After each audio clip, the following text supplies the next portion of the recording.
Hello friends, I'm Konrad and welcome to Bad Guy Breakdowns, the series where we look at the most iconic villains to grace the silver screen. It's that time of year when we look forward, bright-eyed and bushy-tailed, full of optimism for the 12 months to come. Hopeful that we might improve ourselves, those around us, or even the society we live in through resolutions like eat less cake, or stop being a literal white supremacist. And it's in the spirit of this theme of regeneration that we take a look at Katsuhiro Otomo's 1988 movie Akira.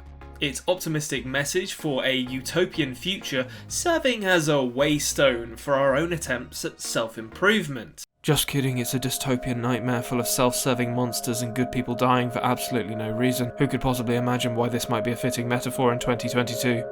Look, what's done is done. So let's just let bygones be bygones and let the good times roll on. It's because everything sucks. Also, Tokyo explodes twice in it. Let's get into the villainy.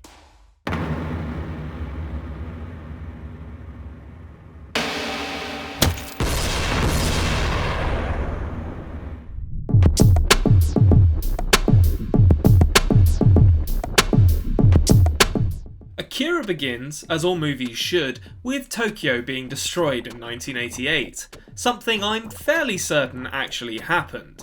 We then jump forward to the far-flung future of 2019? Well, the joke's on you, Otomo. We reached this level of dystopian cyberpunk nightmare way before then. The ruins of the old city have been buried beneath the monolithic towers of Neo-Tokyo, ruled by corrupt bureaucrats, plagued by civil unrest, and a disenfranchised youth who often turn to gang life. Youth like our hero Kaneda, the leader of the Capsule Gang, Yamagata, a guy whose name you probably won't remember, and our soon-to-be villain Tetsu Shima, who is kind of the little brother of the gang. Kaneda is the owner of the coolest bike in the universe and uses it to give us a tour of the crowded, neon-hued high-rises of the city while pursuing members of their rival clown gang through the streets. It's not established why they don't like each other in the anime, and that's probably deliberate, supporting as it does the nagging sensation that this conflict is totally pointless. Much like the Sharks and the Jets in West Side Story, two mentions for that in a row, scrapping over a corner because of their racial differences while blind to the fact that both groups are being muscled out of the city by the inexorable charge of post-war capitalism. The clowns and capsules fight because there's nothing else to do. Much of Akira serves as a metaphor for Japan's rise as a tech giant, and as a warning that in reaching this newfound position of power on the global stage, it was at risk of leaving its youth behind, not to mention turning into an horrific, fleshy tech hybrid chimera. So when Kaneda and the leader of the clown gang engage in a game of chicken, it both gives us an awesome shot that will be referenced by about 95% of animated features made after 1991, and serves as a perfect encapsulation of one of Akira's major themes, that the youth would rather live fast and recklessly because Japan has failed to provide them with anything to look forward to. And if the rest of the Capsule Gang are guilty of playing fast and loose with their own lives, then Tetsu Shima takes it to an entirely different level, adding a need to prove that he is able to look after himself on top of the general devil-may-care attitude of his peers. And this manifests in him pursuing two clowns into the ruins of old Tokyo, where he crashes into a strange blue-skinned boy called Takashi, a mysterious character who possesses the ability to teleport, having just escaped from armed police as they pursued him and his now incredibly dead rescuer through a riot in the city streets. Tetsuo is badly injured and taken into custody by military personnel under the command of Colonel Shikishima, presumably for coming into contact with Takashi, who as it turns out has two similarly hued friends in Kyoko and Masaru, a group known as Espers.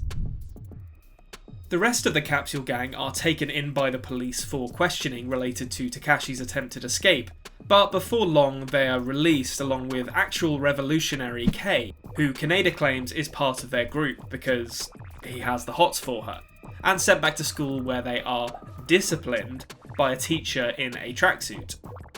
They meet their girlfriends outside afterwards, and we are briefly introduced to Kaori, Tetsuo's partner and, frankly, a walking tragedy waiting to happen. Meanwhile, Tetsuo undergoes the kind of analysis that screams "the government wants this kept a secret" in a lab where a Dr. Onishi explains to the colonel that the young biker is displaying signs of latent power similar to Akira. We don't yet know who or what Akira is, but it's probably not good. And while Onishi all but screams that he is quite happy to meddle with powers beyond his control, Shikishima is more skeptical, but eventually agrees to continuing research on the boy. With the destruction of old Tokyo still in living memory, it shouldn't take a genius to figure out that this entire endeavour isn't going to end well. We catch up with Kaori and Tetsuo a little while later after he has made escape attempt number 1 from the facility where he was being held. The pair briefly fantasize about a life away from Neo-Tokyo before Kaori bursts the illusion by asking, semi-rhetorically, where would we go? The answer, it seems, is to their high school, where Tetsuo steals Kaneda's awesome bike before stalling it in clown territory and getting both himself and Kaori attacked. It's the clowns! Not the last time Kaori will suffer due to Tetsuo. Fortunately, Kaneda and the rest of the capsule gang arrive just in time to save his bike, though not Kaori's face, and we jump forward to Tetsuo exacting revenge on the clown biker before suffering a vision of a young boy while a child's voice shouts Akira. He collapses and is seized by scientists with military types in tow.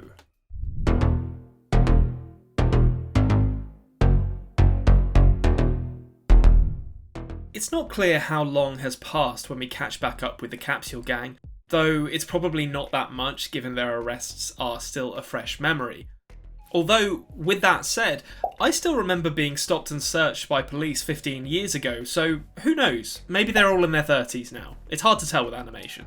Either way, Kay is still up to her old tricks and disrupts a pleasant evening of loitering on bridges for the capsules when she and other members of her group carry out a bombing before being pursued by the police. Pursued here meaning shot at along with every other civilian in the vicinity. Kaneda comes to her rescue and takes a dive into some sewage before Kay shoots a cop, forcing both of them to flee back to the old building that serves as an HQ for her group. Back in the lab, Tetsuo dreams of his childhood at an orphanage with Kaneda before everything begins crumbling around him, which is absolutely 100% not foreshadowing anything. Please ignore the Esper Kyoko confirming that these visions will come to pass in an unusually tender scene with Colonel Shikishima, who treats the Espers very much like his own children. If his own children had superpowers, I guess. Which, to be fair, they might. We never meet them.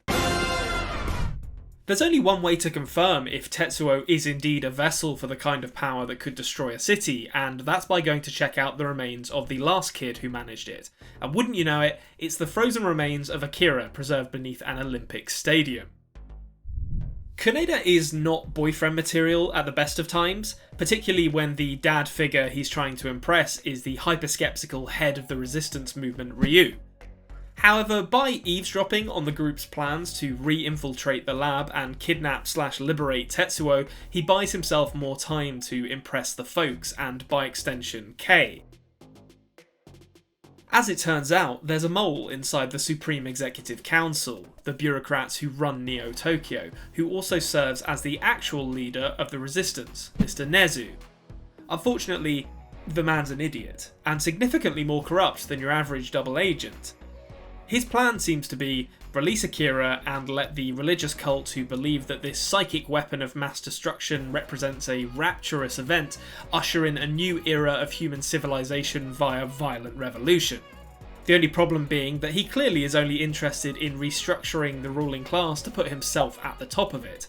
Not to mention the fact that in only 31 years, many of the people running Neo-Tokyo seem to have forgotten the enormity of the Akira event. Some even questioning whether it actually happened. One might think that the smoking crater where old Tokyo once stood would serve as a reminder, but willful ignorance is a powerful tool. If only there were some real-world examples of this to help us understand this level of stupidity. So yeah, the Supreme Executive Council is a shit show. If you're not fully on board with a military coup by the end of Akira, there's something wrong with you, I think. But do you know what's even worse than corrupt politicians? Giant teddy bears with snakes for arms crying milk. Tetsuo does, frankly, really well in keeping his shit even remotely together as first a bear monster, then a giant bunny rabbit, before finally a car that vomits milk attack him in bed. Even ignoring the fact that seconds before this transpired he force-pulled a glass of water to his hand, it's safe to say that something odd is going on here. As it turns out, it was the Espers Masaru, Takashi and Kyoko staging the attack in a desperate attempt to avoid the catastrophic awakening that Tetsuo is about to go through. And they almost succeed, only retreating when their target cuts his foot on broken glass because they're children and blood creeps them out. His powers now fully beginning to manifest, Tetsuo escapes the room and pursues them. This actually achieved the one thing they absolutely didn't want to happen. We'll cover most of what happens next to him in the kill count because, surprise, he's about to use his newfound abilities to do a whole bunch of murder. But he's out and going after the Espers, that's the important bit for now. Speaking of well-made plans going absolutely tits up, the Resistance gang's efforts to jailbreak Tetsuo hit a small snag when they are spotted traversing the sewer tunnels of the facility, and half of them are gunned down by hover sleds armed with miniguns, which seem both incredibly cool and also totally impractical for the close quarters fighting we see here. Kaneda and Kei are able to steal one, separating them from the two surviving Resistance members, and head after Tetsuo, who has already made it to the Espers thanks to Kyoko speaking through Kei to guide them. They turn up just in time to find the aftermath of one big psychic battle, with the Espers scattered across the floor of their enormous playroom, which itself has been reduced to mainly rubble, and Tetsuo interrogating Kyoko as to the location of Akira, whose ownership of a greater power fascinates him. It's me, Austin! They have a nice chat, he throws some rocks around, and then flies off to the Olympic Stadium. And the Supreme Executive Council, masters of bad timing that they are, attempt to relieve the Colonel of his command, which he doesn't take super well, very literally shooting the messenger before assuming command of both the police and military in what is essentially a coup d'etat, and announcing that they're going after Tetsuo, though not before putting Kei and Kaneda under arrest.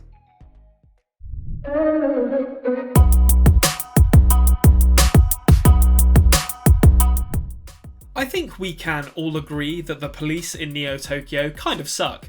Their shoot first, ask questions later attitude has all the hallmarks of a force that has lost control of the city and is now resorting to violence. Even so, once Tetsuo is done paying a quick visit to the Capsule Gang hideout, where he meets a few old friends and then, murders them, you do kind of end up feeling sorry for the boys in Kevlar. They throw everything at him. Tanks, helicopters, badass laser guns, but it doesn't even faze him. Indeed, it seems to just make him mad, not to mention inciting a full-fledged religious revolution as the Akira cult start following him around like he's the Messiah. Now you listen here! He's not the Messiah, he's a very naughty boy! Now go away! They're not helped by the fact that the people in charge are too busy burning documents, stuffing money into briefcases and murdering their aides to help. Oh, and also Resistance members who have served their purpose. Everyone's gone now. You fool! You traitor! No, don't! Sorry, Ryu. I can't say you didn't deserve better than to be gunned down by a rat like Mr. Nezu. Fortunately, Ryu is the personification of non-violent resistance and pursues his former ally through the alleys of Neo Tokyo until Nezu dies of a heart attack in the gutter, before succumbing to his own wounds. So that's at least one person in this city who deserved to die and actually did. While all of this has been happening, the Espers, in particular Kyoko, have freed and then taken control of Kei for use in their defense against Tetsuo, annoying Kaneda to no end. Desperate for revenge and feeling the protective pangs of young love over Kei, he sets off after his former friend himself, with nothing but a bike, a laser gun, and a heart full of one-liners to keep him company. Hey! I don't want to keep the bastard waiting. SPK's attempts to combat Tetsuo amidst the monstrous sarcophagus of the Akira remains are visually stunning and give us some of the best sound design in the whole movie. The refrigerated casket sounding something like a giant squid as Tetsuo lifts it from its foundations, sending enormous cables wheeling away from the surface in clouds of icy vapour. It's incredibly unsettling.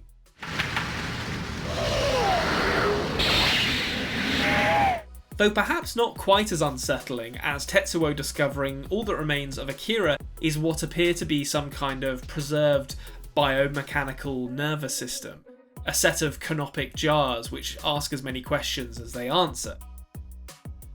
Fortunately for everyone else in the city, Tetsuo's chances to consider these questions are cut short by the arrival of Kaneda, and the back and forth between them as they recall the tensions in their relationship dating back to when they were children ensures that the coming final confrontation will be tinged with sadness.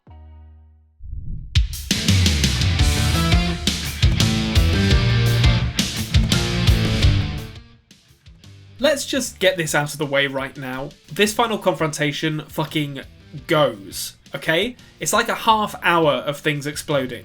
Not to mention all of the ideas and themes coming to a head in it, so this might take a second.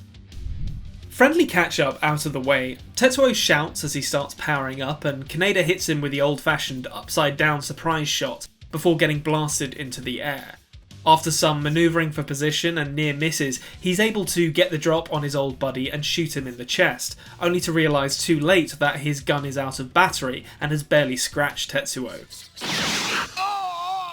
Gotcha! But Colonel Shikishima has got his back, calling in orbital strikes from the Sol satellite that blow an arm off and leave him really quite annoyed.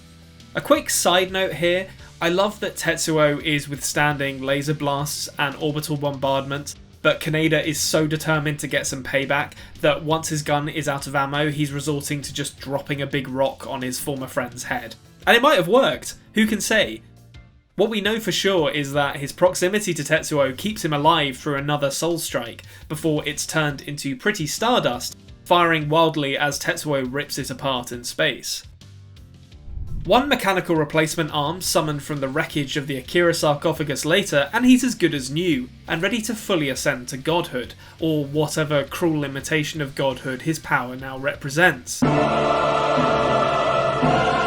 We briefly see Dr. Onishi and Shikishima together in an armoured car looking at the power signal coming from Tetsuo, and both seem to be in agreement that, and this is a scientific term, shit is fucked. It looks an awful lot like Akira, and we all know how that went last time. The ruins of the Olympic Stadium are the stage for the final confrontation now. Kaori appears and comes to an in-pain Tetsuo with love, Shikishima with a handgun, and Kaneda with a motorbike. These four individuals will play out a conclusion that can be a little confusing, so this is going to be my read on it, but bear in mind that there are a lot of themes at work here and it's not necessarily a one-size-fits-all solution. We've already talked about how Kazuhiro Otomo wove a fear of the modern Japan and what it meant for the youth throughout this story, and that is manifested quite plainly here as Tetsuo melds with the technology beneath his feet and in doing so loses any remaining control he has over himself. But for my money there is some classic post-war Japanese cinema anti-nuclear sentiment going on here too. Tetsuo's innate power is frighteningly destructive even before modern technology is added to the equation. Like Godzilla before it, Akira is a result of the still living memory of the Hiroshima and Nagasaki bombings and the fear of power of this magnitude they engendered.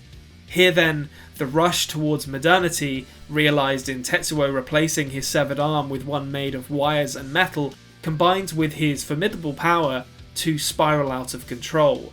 The enormity of a nuclear disaster multiplied untold times by the increasingly unfeeling, money-driven and technology-focused society that deployed it. In short, Akira, or the power of Akira that Tetsuo has now also developed, was bad, but we made it far worse. And it's telling who the three main characters remaining to combat this event are. The military, represented by Shikishima, who wants to shoot the contents of Pandora's box if he can't put them back in, and the two sides of the youth of Japan. The the rebels, Kaneda, who will be entrusted with rebuilding after society inevitably collapses, and the millions of quiet, good people represented by Kaori, who won't even make it to see this rebuild. On a basic level, all three are fundamentally good people, some more than others, so it's not beyond reason to argue that any of them surviving amounts to a positive message for the future of Japan. But in death, Kaori undoes any kind of feel-good ending that Akira might have had. One of the only absolutely non-violent characters in the movie and, inevitably, the only one to die. As Tetsuo morphs and swells into an horrific, throbbing, baby-like mass of flesh and technology that threatens to consume the entire stadium as it inexorably grows, Kaneda is briefly protected by the Espers before being absorbed, alongside Kaori.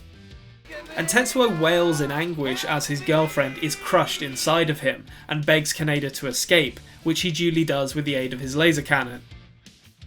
Shima attempts to protect the Espers with grim-faced determination as they enact some kind of ritual in front of the Akira jars.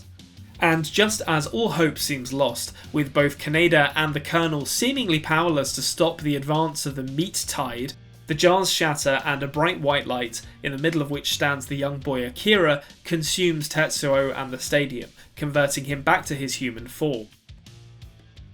Kaneda's final act of the movie is to try and rescue Tetsuo from the light. Even in the face of all of this destruction, he wants to try and save his friend.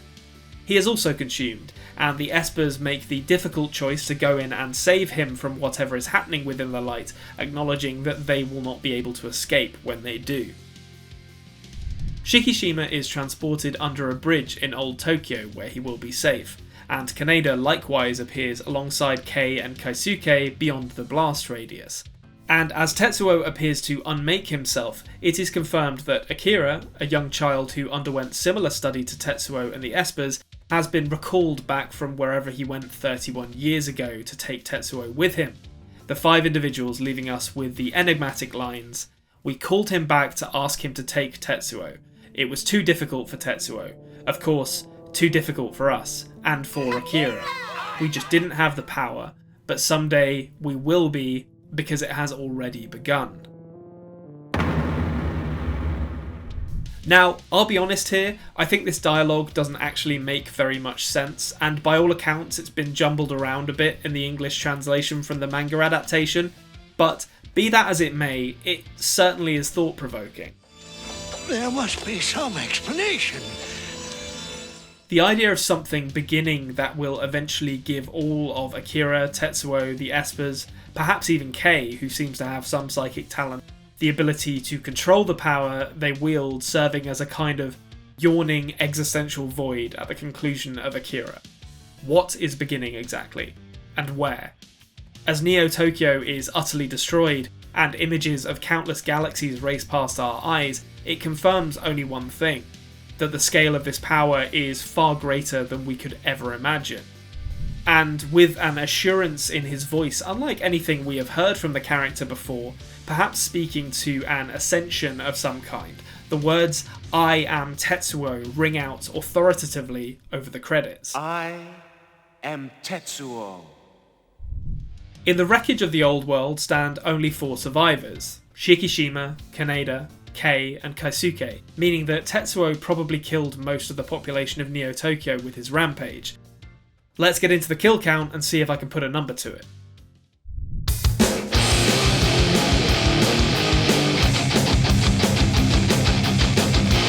Now, you and I both know that this is going to get hairy towards the end once people start dying by the dozen. But for the time being, let's pretend that I have a solid handle on the kill numbers here. Let me have this, please. First off, although taking a wrench to the head or crashing your bike seem like fairly fatal conditions, it's later confirmed by the cop who interrogates the capsules that the clowns they attack in the opening sequence are in hospital. He doesn't mention any of them being dead, so I'm not counting either of the guys' Tetsuo bodies on this list. As such, the first kills under his belt come halfway through the movie after the Espers attack him in bed and he breaks out of his room, turning 1 scientist and 2 soldiers into gruesome corridor decorations.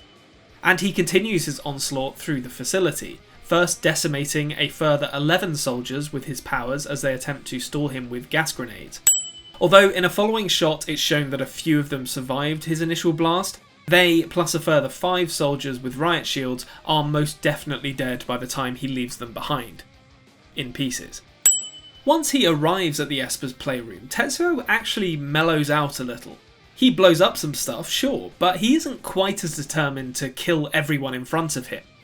One soldier is crushed by falling masonry as Tetsuo shakes the room apart.